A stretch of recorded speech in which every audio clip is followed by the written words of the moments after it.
It's me again, your yummy na Mami Janelle, and welcome back to my YouTube channel.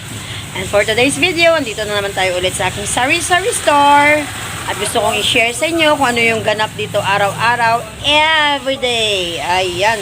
So ano nga ba yung mga nagaganap dito araw-araw? Aside sa may mga bumibili sa aking tindahan, andito ako sa tabi ng kalsada along the road where nakikita natin lahat ng mga sasakyan na nadadaan. So, ganito po ang mga ginagawa ni Mami G dito araw-araw, guys. Ang magbilang ng sasakyan, left and right. Ayan. So, nagkakaroon na tayo ng maraming kaibigan dito. Trivia lang po. Itong ating sari-sari store ay far from my house. So, nangupahan kami rito sa kabilang barangay. Ako ay nakatira sa Kabatangan and nagrent ako dito sa South Com Village. So medyo malayo-layo yun sa aming barangay. Dalawang barangay pa yung madadaanan bago ako makarating dito. So madaling araw kung kami ay pumunta dito ni Daddy G para magtinda. So uwi rin kami ng gabi around mga 9 o'clock PM para makapagpahinga. So ayan guys, gusto kong i-share sa inyo kung ano yung mga ganap dito everyday.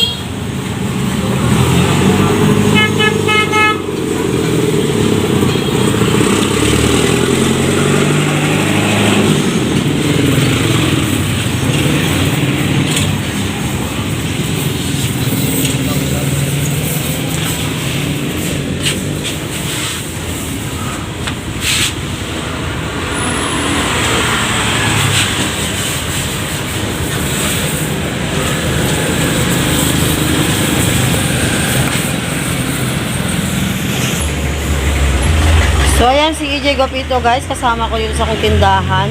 Walang ginagawa kundi laging nakahiga. Walang kwenta. Wala kang kwenta, no? Wala kang ginagawa, no? Ano ginagawa mo? Ano ang bag mo dito sa tindahan?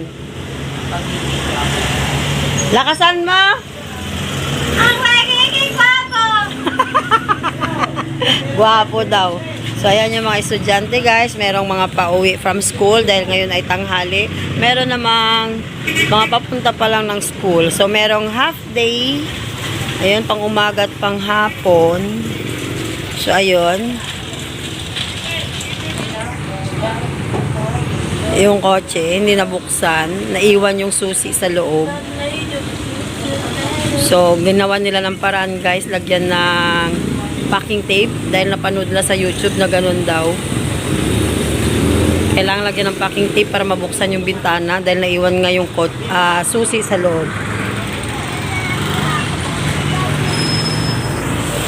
So, ganito dito sa store namin guys.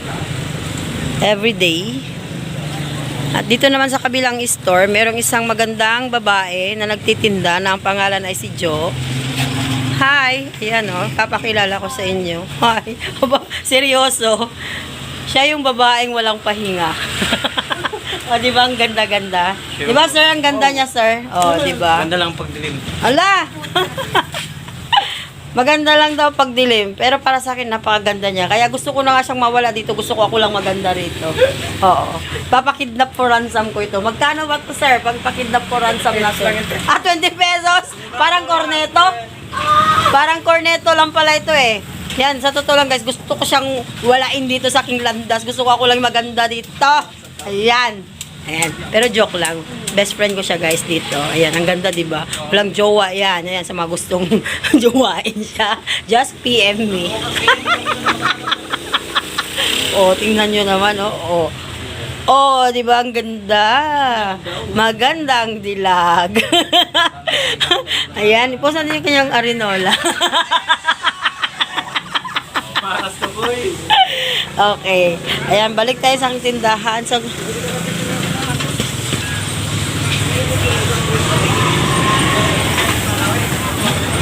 So, ayan guys, ganyan lang ang mga ganap dito sa aking sari-sari store. Wala pa namang namimili sa ngayon. So, ayan, nakapag-vlog si Mommy G.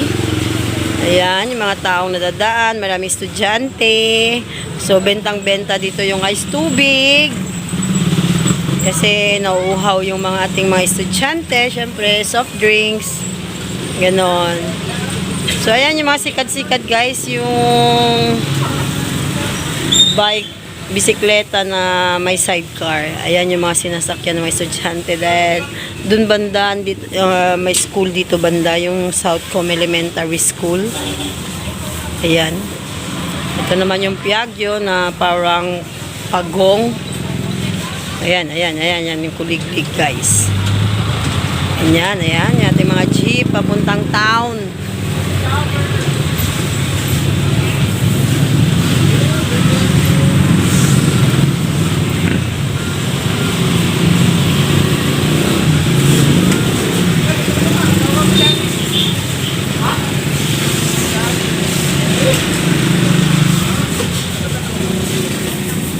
So, sa tapat ng aking tindahan guys, ayan, may malaking bahay. Ang laki ng bahay guys.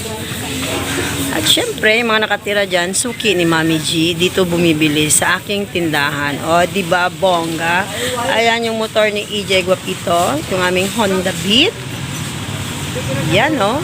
Yun. Yan. Pinangalanan niya itong Boba. Pero hindi siya Boba. Boba lang kanyang pangalan.